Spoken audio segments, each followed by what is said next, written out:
Olá! Vamos começar a nossa aula de bioeletrogênese e origens do potencial elétrico através da membrana.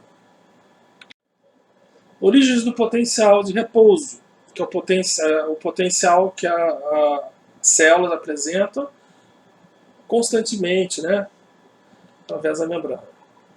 Então elas não são excitadas no caso das células excitadas.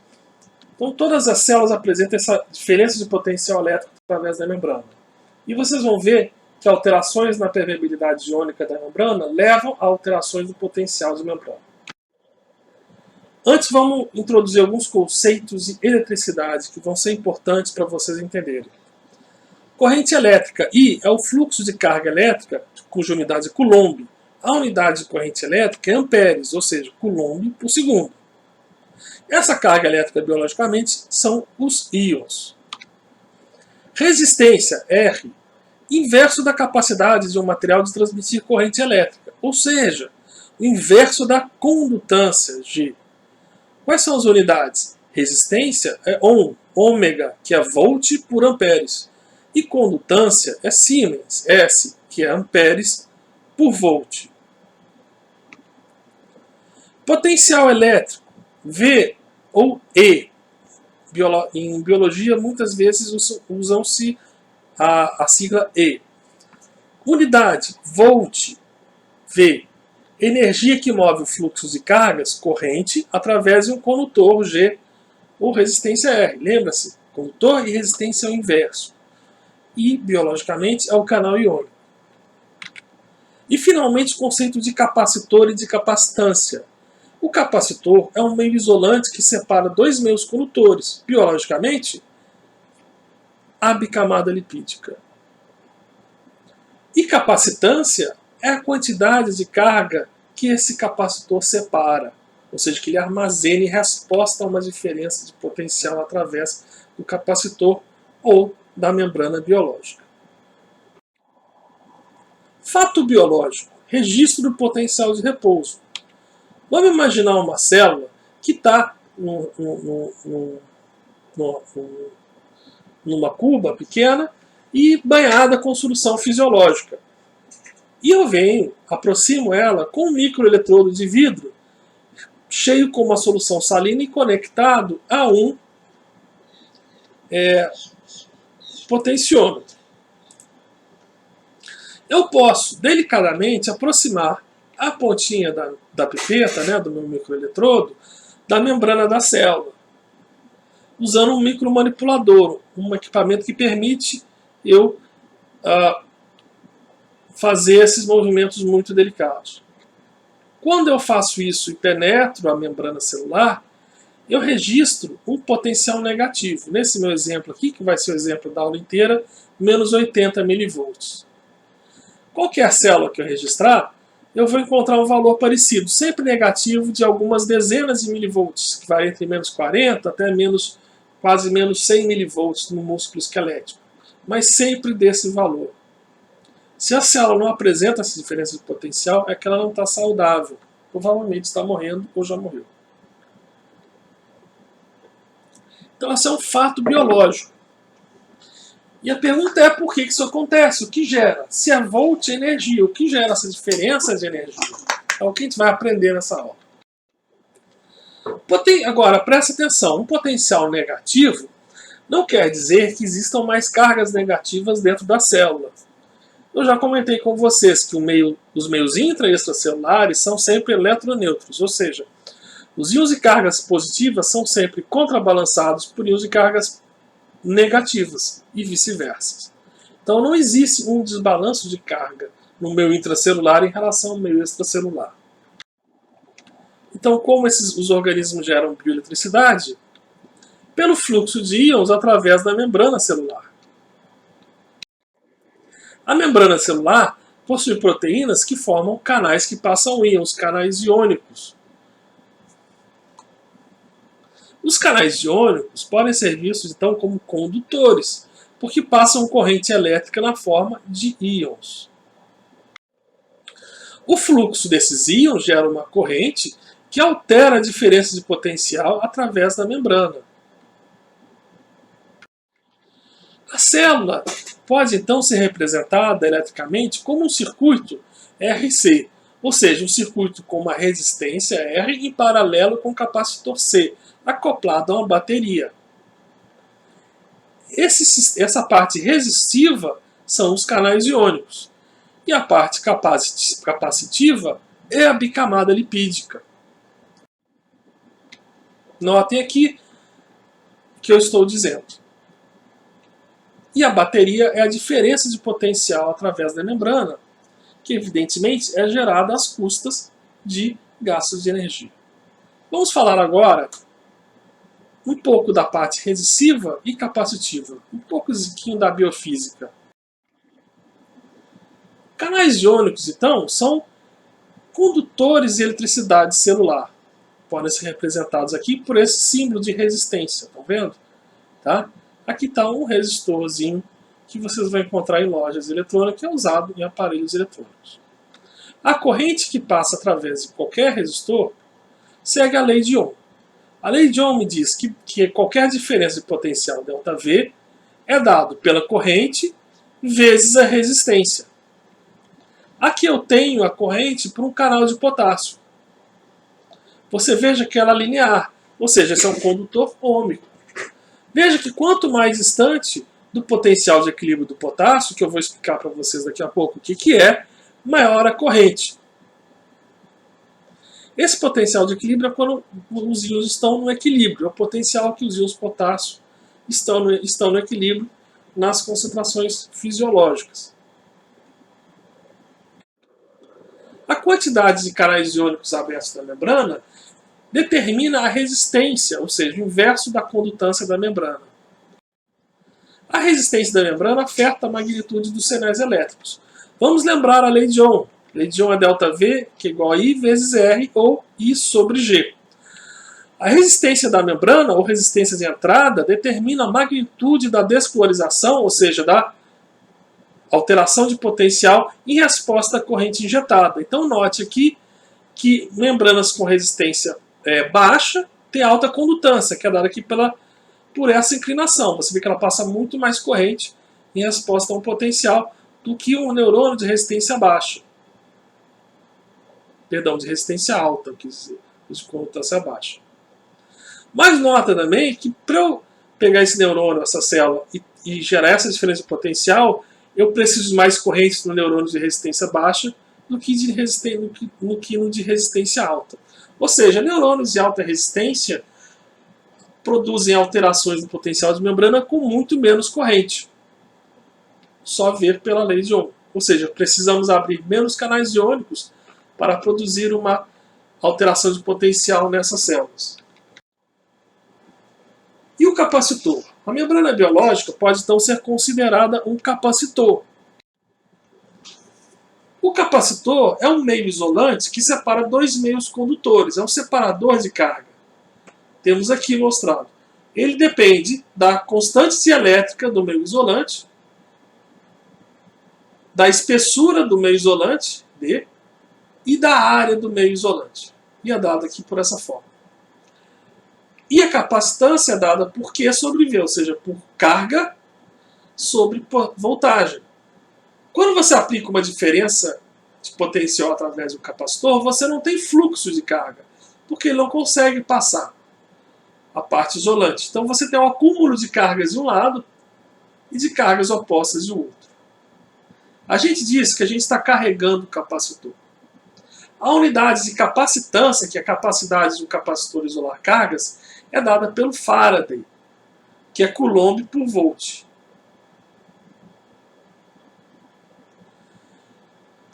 A espessura da membrana biológica é sempre constante. Então, o capacitor biológico é a bicamada lipídica. E a constante dielétrica também é constante. Então, o que muda aqui, a grande variável é a área da célula. Ou seja, eu posso dizer que a capacitância da membrana é proporcional à área da membrana e do tamanho celular. Nota aqui nesse gráfico, onde eu tenho o raio comparado com a capacitância da membrana, e você tem uma relação bem linear. E realmente, em eletrofisiologia, se a gente medir a capacitância da membrana, a gente pode estimar a área de membrana da célula. de forma bastante precisa. Como que a capacitância é importante para a célula? Ela cria um retardo no carregamento da membrana, na alteração de potencial de membrana. Então, o potencial de membrana não é alterado instantaneamente em resposta à injeção de corrente, devido ao carregamento inicial do capacitor, que é a bicamada lipídica. Nota aqui nessa figura, onde você tem uma célula e você injeta a corrente dessa célula para medir as alterações de potencial geradas por essa corrente que esse eletrodo aqui está injetando. Observa aqui nesse exemplo que temos 2 passos de corrente negativa e 2 positivos. Os negativos vão tornar a membrana mais negativa e os positivos mais positiva. Mas nota que, apesar dos passos de corrente serem quadrados, ou seja, instantâneos, a resposta da membrana em potencial é lenta. Ela leva um tempo até chegar no platô. Tá? Esse platô é dado pela lei de Ohm, mas a lei de Ohm não me diz nada quanto tempo leva para chegar. Vocês estão vendo que ela leva um tempo e depois, para retornar ao valor inicial, leva outro tempo. Esse tempo pode ser medido pela constante de tempo da membrana, o tal M, que reflete o tempo de carregamento da membrana e é proporcional à capacitância e à resistência da membrana. Como vocês podem ver aqui nessa fórmula. A constante de tempo é dada pela capacitância da membrana vezes a resistência da membrana. E ela é um resultado da configuração do circuito RC da membrana, ou seja, uma resistência em paralelo com o capacitor. A constante de tempo da membrana, tal M, reflete o tempo quando o potencial chega a 63% do valor final que ele vai chegar. E por que isso é importante? Se você se interessar por neurônios, os neurônios ajustam a resistência da membrana de acordo com a função do neurônio. Neurônios que integram sinais, integradores, por exemplo, necessitam de respostas mais lentas às correntes sinápticas para integrar os sinais sinápticos, ou seja, somarem. Vocês vão entender melhor isso quando vocês estudarem neurotransmissão. Já os seguidores precisam de respostas rápidas e precisas para gerarem potenciais de ação rapidamente e respostas correntes sinápticas. Então, como o neurônio pode afetar sua resistência de membrana? Alterando a expressão dos canais iônicos da membrana. Quanto mais canais iônicos abertos, menor a resistência. Quanto menos canais iônicos, maior a resistência. Então, neurônios de resistência alta são mais lentos, geram respostas mais lentas, apesar de eles precisarem de menos corrente para gerar alterações de potencial de membrana. Então, se você ganha de um lado, você perde de um outro. Então, você acha que todos os neurônios possuem resistência de membrana igual? Bom, não possuem exatamente, tem uma grande variedade. Aqui alguns exemplos. Aqui temos neurônios tipo seguidores, que são do tronco cerebral, nas regiões envolvidas com processamento auditivo. Temos o neurônio octópus, o núcleo coclear ventral, que é o que tem menor resistência de membrana, entre 2 a 6 mega-ohm, ou seja, 1 milhão de ohm. Isso é muito baixo. Isso quer dizer que esse neurônio tem muitos e muitos canais iônicos abertos na sua membrana. Já os neurônios Busch, que também são do núcleo coclear ventral, têm resistência de membrana de 70 e 100 mega-ohm, que também é baixo. Já neurônios do córtex cerebral têm entre 270, mas são valores médios de 500 mega-ohm. E esses neurônios do núcleo do trato solitário, do tronco, que é uma região também integrativa de sinais, só que de sinais autonômicos, que vem pelo nervo vago, entre 180 e 1300. Esses são neurônios cíclicos integradores, que integram vários sinais e tem que gerar um resultado, que é o potencial de ação, que vocês vão ver na próxima aula. E aqui os neurônios que apresentam maior resistência de membrana, que são os granulares do cerebelo, entre 1 e 3 giga-ohm. Então isso tem grande impacto na fisiologia do neurônio, mas a gente não vai ter muito tempo de entrar em detalhes sobre isso. Bom, nós vamos agora responder a nossa pergunta, que é como os canais iônicos da membrana, aqueles diversos canais iônicos, geram o potencial de repouso. Então, a primeira coisa a entender, lembrar que as concentrações iônicas são diferentes fora e dentro da célula. Isso é fundamental. Tem que ter esse gradiente. Então, eles têm mais sódio fora do que dentro da célula e mais potássio dentro do que fora da célula. Isso é mantido pela sódio, potássio e TPase e pelos outros processo de transporte ativo primário e secundário. Porém, apesar de a sódio-potássio ATPase ser eletrogênica, sua contribuição direta para o potencial de repouso é pequena. Então a corrente da bomba não gera grandes alterações de potencial. A inibição da sódio-potássio ATPase por digitálicos cardíacos, como a ubaína, despolariza a membrana por poucos milivolts, em torno de 2 a 16 milivolts. Uma exceção a essa regra é o músculo liso, que vocês vão ver consegue modular fortemente o potencial da membrana, modulando a atividade da sódio-potássio ATPase. Mas, para todas as outras células, ela importa muito pouco, principalmente para as células excitáveis que eu vou falar aqui. Então, o que importa na sódio-potássio ATPase é a manutenção do gradiente. Vocês vão ver que se eu inibo a sódio-potássio ATPase e inibo os gradientes, o potencial de membrana vai para zero. Mas o efeito imediato da inibição é muito pequeno, já que a corrente eletrogênica contribui muito pouco. Então vamos olhar agora um outro fato que foi observado há muito tempo atrás pelos primeiros eletrofisiologistas, que a diferença de potencial através da membrana de uma célula é fortemente dependente das diferenças de concentração de potássio. Olha essa figura. E é muito pouco afetado por alterações dos outros íons. Eu não estou mostrando isso aqui.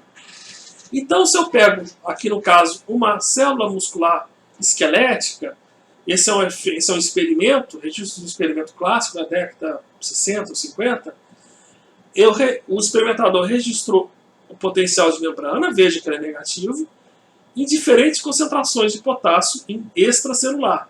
Aqui está o fisiológico, 2,5, que se mostra o potencial de repouso da célula.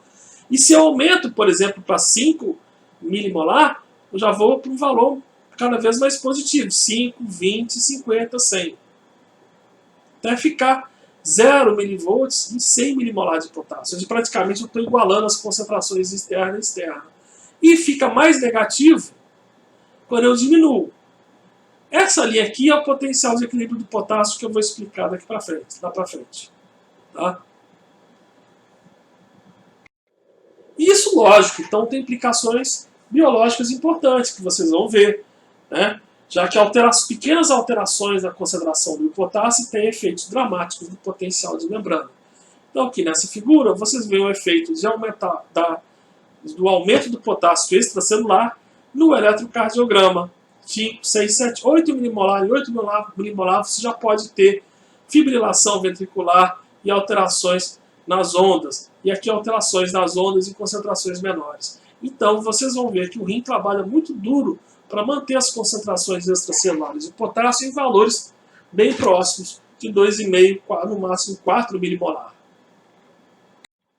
Tudo bem, mas por que o potássio influi tanto no potencial de repouso da membrana e não os outros íons?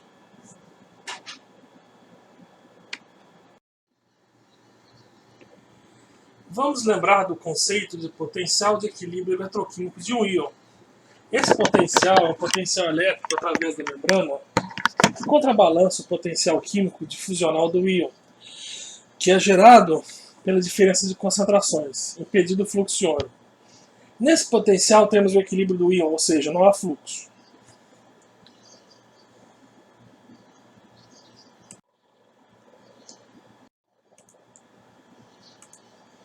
Vamos imaginar a seguinte situação. Em uma cuba, temos uma membrana separando duas soluções de cloreto de potássio. À esquerda, temos 150 milimolar de cloreto de potássio. E à direita, 4 milimolar. Na parte esquerda, temos um fio ligado a um potenciômetro. Se a membrana for permeável a ambos os íons, teremos a difusão deles de acordo com o gradiente de concentração. Ou seja, da parte mais concentrada para menos concentrada. Se medirmos a diferença de potencial agora, a gente não vai ver nenhum efeito, 0 milivolts, como vocês estão vendo aqui no potenciômetro. Mostrando, então, que não temos um campo elétrico influenciando o influxo ou efluxo de íons. Tá? No final, alcançaremos o equilíbrio com 77 milimolar de potássio em ambos os lados, que é a média, né, das duas concentrações. E, alcançando o equilíbrio, isso vai parar ali.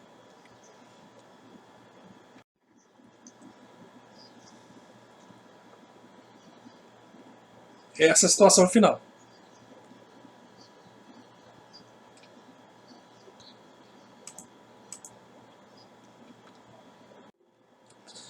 Vamos supor agora que a membrana separando as duas partes da cuba é permeável apenas ao potássio, não deixando o cloreto permear a membrana. Nessa situação, o potássio começa a se difundir para a direita, né, para onde tem menos, porém o cloreto não consegue permear a membrana, pois é fisicamente impedido. Dessa forma, cria-se um pequeno excesso de cargas que o repele. Se observarmos o potenciômetro, veremos que há uma diferença de potencial elétrico de menos 94 mV. Essa diferença de potencial é a energia potencial elétrica que repele o fluxo de potássio e foi criada pelo impedimento do fluxo concomitante do ânion cloreto. Chegamos então numa situação de equilíbrio eletroquímico gerado pela membrana seletiva ao potássio, e podemos imaginar que, se olharmos bem de perto da membrana, teríamos um excesso de potássio do lado direito da membrana e o excesso de cloreto do lado esquerdo, mas não teríamos uma separação total de cargas, mas sim apenas uma separação local. Então, gente, quando a força elétrica for igual e oposta à força química, temos o equilíbrio eletroquímico. Não há fluxo de íons, mesmo com uma diferença de concentração. A situação pode ser explicada por essa equação, que já vimos antes na primeira aula, onde o potencial do equilíbrio eletroquímico é quando o potencial elétrico é igual e oposto ao potencial químico.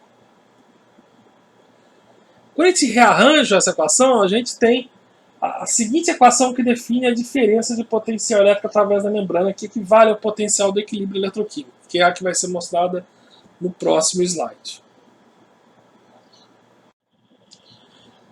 Que é a equação de Nernst. Essa equação diz que o potencial de equilíbrio eletroquímico é dado pela razão do logaritmo da concentração interna sobre a concentração externa, vezes o negativo de RT, que é a constante dos gases vezes a temperatura, sobre a valência Z e a constante de Faraday. A gente pode simplificar essa equação assumindo uma temperatura de 37 graus Celsius e convertendo o logaritmo natural para o logaritmo na base 10. E a equação vai ficar um pouco mais fácil de entender. Vemos então que as variáveis são a valência e as concentrações iônicas dentro e fora da célula.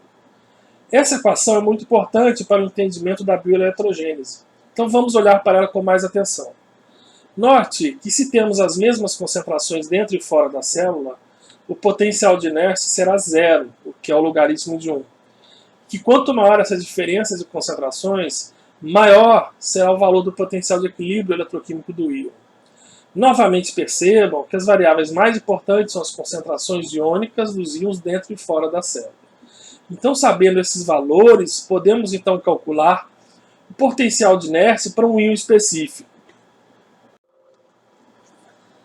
O potencial de inércia é específico para cada íon. Vamos então calcular o potencial de cada íon usando os valores daquela tabela mostrada no início da aula. Então veja que para o sódio a gente vai usar a concentração de 15 dentro e 145 fora. Para o potássio, 150 dentro e 4,5 fora. Para o cloreto, 5 dentro e 100 fora. E para o cálcio, 0,001 dentro e 1,8 fora. A gente vai calcular agora que vão estar mostrados aqui nessa tabela. Veja que foi mais 61 mV para o sódio, menos 80 mV para o cloreto, menos 94 para o potássio e mais 131 para o cálcio. Então, nota que cada íon tem o seu valor específico de potencial de inércia. A membrana, então, possui vários canais iônicos permeáveis a diferentes íons. Cada íon com seu potencial de equilíbrio. Quando o canal se abre, para que lado vai o íon? A força eletromotriz de um íon é a diferença entre o potencial da membrana e o potencial de equilíbrio de um determinado íon. A força eletromotriz representa, então, a diferença de potencial que cada íon sente, entre aspas, né? A força eletromotriz, então, é dada, como falei, por potencial de membrana menos o potencial do equilíbrio do íon. Então vamos calcular para cada íon daquela nossa tabela a força eletromotriz para uma célula com menos 80 mV de diferença de potencial. Vamos calcular a força eletromotriz para o íon sódio. Vamos usar então, como eu falei, um potencial de repouso de menos 80 mV. Note que tem duas forças, uma química e uma, que é uma maior diferença de concentração de sódio fora da célula, e uma força elétrica, uma diferença de potencial negativa dentro da célula, menos 80 mV. Ambas forças puxam o sódio para entrar na célula, puxam entre aspas, e se somam. A força eletromotriz calculada, somando-se o potencial de membrana e o potencial de equilíbrio iônico, será de menos 140 mV. Então essa é a energia que impulsiona o sódio pelo canal para dentro da célula. Nota que é uma força maior que os menos 80 mV, já que a força química se soma à força elétrica. Vamos calcular agora a força eletromotriz para o íon potássio. Vamos usar um potencial de repouso de menos 80 mV. Note de novo que tem duas forças, uma química, que é a maior diferença de concentração de potássio dentro da célula, e uma força elétrica, que é a diferença de potencial negativa. Só que agora a força química favorece o efluxo de potássio, devido à maior concentração dentro da célula, e a força elétrica, o influxo de potássio, já que o potássio é um cátion e o potencial de membrana é negativo. Então, o que vai ganhar? A gente vai ver isso que quando a gente soma, calcula a força eletromotriz, tá? As duas forças quase se cancelam, porém, a resultante vai ser uma força eletromotriz positiva de 14 mV. Ou seja, o potássio tende a sair da célula. É isso que ele está sentindo, um campo elétrico de 14 mV. Como ele é um cátion, a tendência dele é sair da célula. Tá? Ou seja, a força química, nesse caso, superou a força elétrica e o potássio sai da célula pelo seu canal.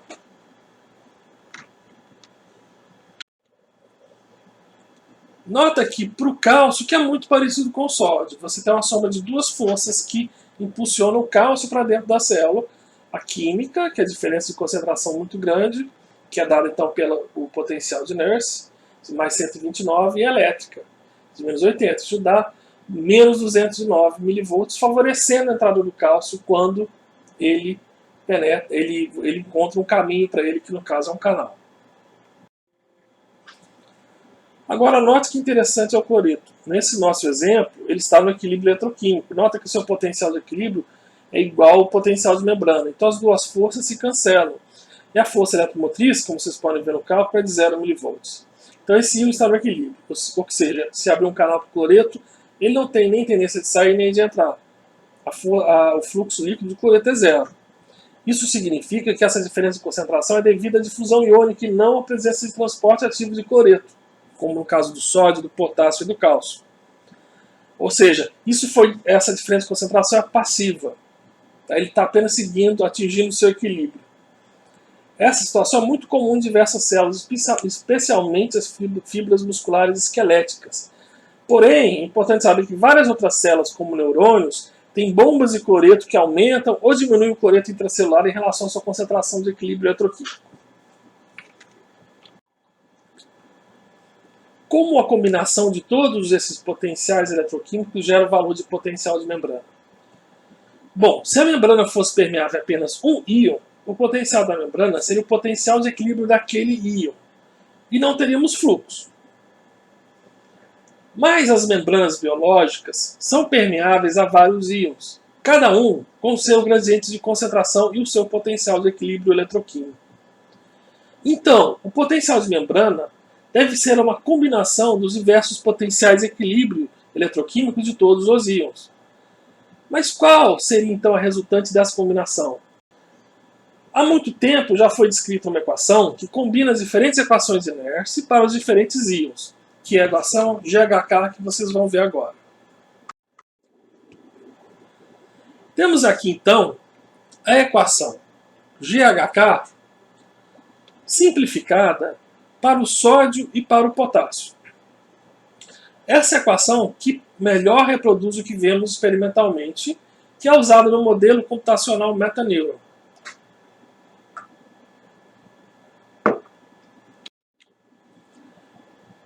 Aqui a gente pode comparar o resultado real do efeito das variações da concentração de potássio no músculo esquelético, aquele que eu mostrei antes, à esquerda, e o resultado de uma simulação do metaneuron, à direita. No modelo temos o potencial de membrana e o potencial de inércia para o potássio. Então nota como que o modelo corresponde bem ao resultado experimental à esquerda. Com a mesma variação, desvio do potencial de inércia quando você tem uma concentração baixa de potássio extracelular. Nota que nas concentrações altas, basicamente serve o potencial de equilíbrio do potássio. Esse desvio nas concentrações mais fisiológicas de potássio, ou seja, baixas, entre 2,5 e 3 milimolar, se deve que a membrana também é permeável ao sódio. Então veja isso no próximo slide.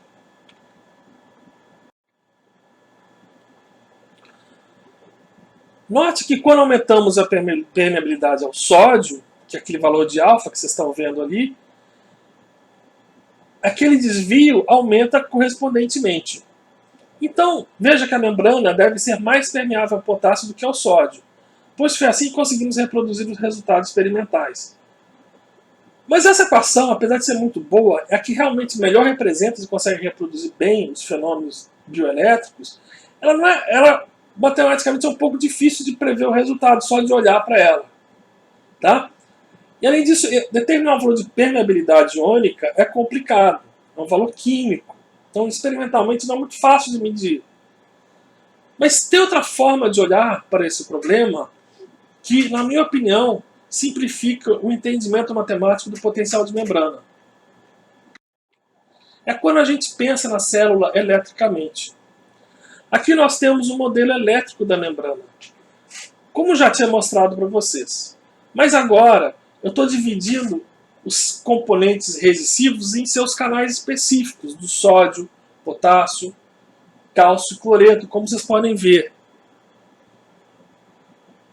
E todos eles estão acoplados à sua bateriazinha, que é o seu potencial de equilíbrio. Nota, para o potássio, menos 94, para o sódio, 60, para o cálcio, mais 129, para o cloreto, menos 80. Estão todos em paralelo. Então isso significa que a força eletromotriz que impulsiona esses íons para o equilíbrio. Tá? Então, lembre-se que a membrana passasse apenas um íon, o potencial de membrana seria o valor do potencial de equilíbrio daquele íon. Então, se eu tivesse apenas o potássio, o potencial de membrana seria o da bateriazinha de potássio. Mas como eu tenho mais vários íons, o potencial de membrana deve ser a média desses potenciais de equilíbrio. Mas tem que ter uma ponderação, que deve ser a condutância, ou seja, o valor de condutância iônica da membrana, que é o número de canais abertos, ou seja, permeabilidade de cada íon. Daí surge a famosa equação de condutância de corda, que é essa aqui, que ela mostra exatamente isso, onde nós temos a soma das condutâncias relativas de cada íon, tá? Em relação, ou seja, condutância do potássio sobre a condutância total, condutância do sódio sobre a condutância total, condutância do cálcio sobre a condutância total e condutância do cloreto sobre a condutância total. Cada uma delas multiplicado pelo potencial de equilíbrio iônico do íon. Então essa equação me diz que o potencial de membrana é uma medida ponderada dos potenciais de equilíbrio de todos os íons que a membrana é permeável. E o fator de ponderação é a permeabilidade ou condutância relativa da membrana a cada íon.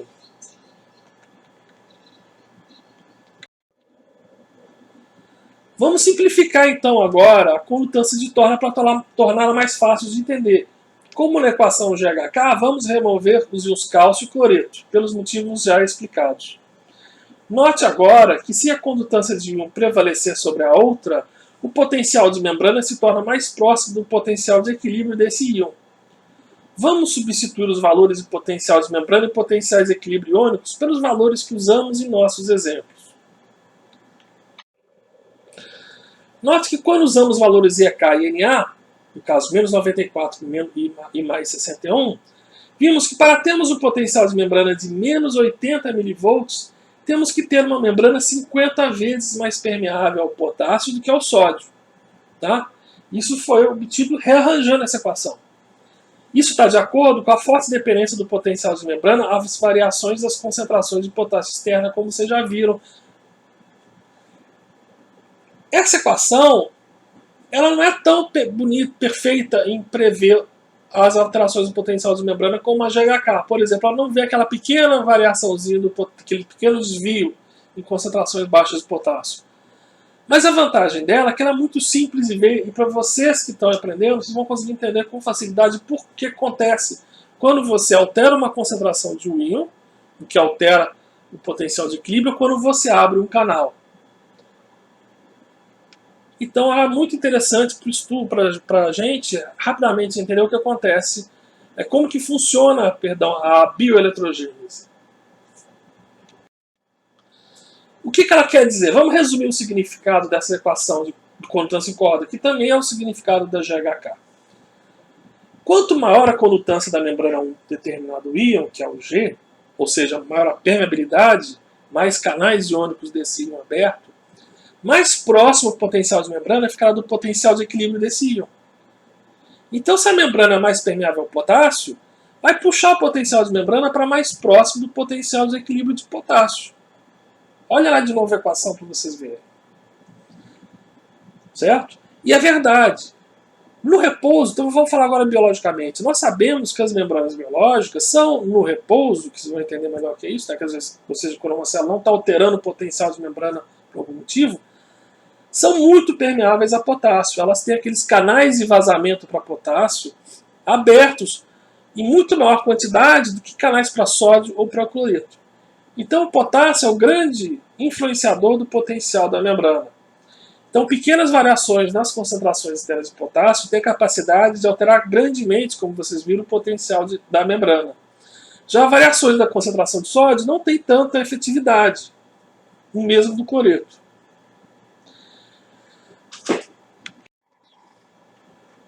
Então, se uma célula quer alterar rapidamente o potencial de membrana, ela pode simplesmente abrir ou fechar canais iônicos. Isso representa uma maneira muito rápida de se alterar o potencial elétrico através da membrana, e que é usado pelo sistema nervoso e muscular para transmitir sinais muito rapidamente, o que não seria possível se tivesse que haver alterações, por exemplo, de concentrações iônicas intracelulares. Aumentar ou diminuir, por exemplo, a atividade da bomba de sódio e potássio. Então, gente, vocês entenderam que agora eu não preciso de bomba eletrogênica nenhuma, de corrente eletrogênica da bomba. Eu não preciso mudar alterações de concentrações iônicas para gerar um potencial de membrana. O que é importante é a seletividade iônica da membrana. Ou seja, se ela é mais permeável ao íon, o potencial da membrana fica mais próximo do potencial de equilíbrio eletroquímico daquele íon. E se eu de repente abrir uma condutância ao potássio, ao sódio, por exemplo, um canal de sódio, eu vou puxar agora o potencial de membrana para mais próximo do potencial de equilíbrio do sódio. É isso que as células excitáveis fazem e que a gente vai ver na próxima aula sobre excitabilidade celular.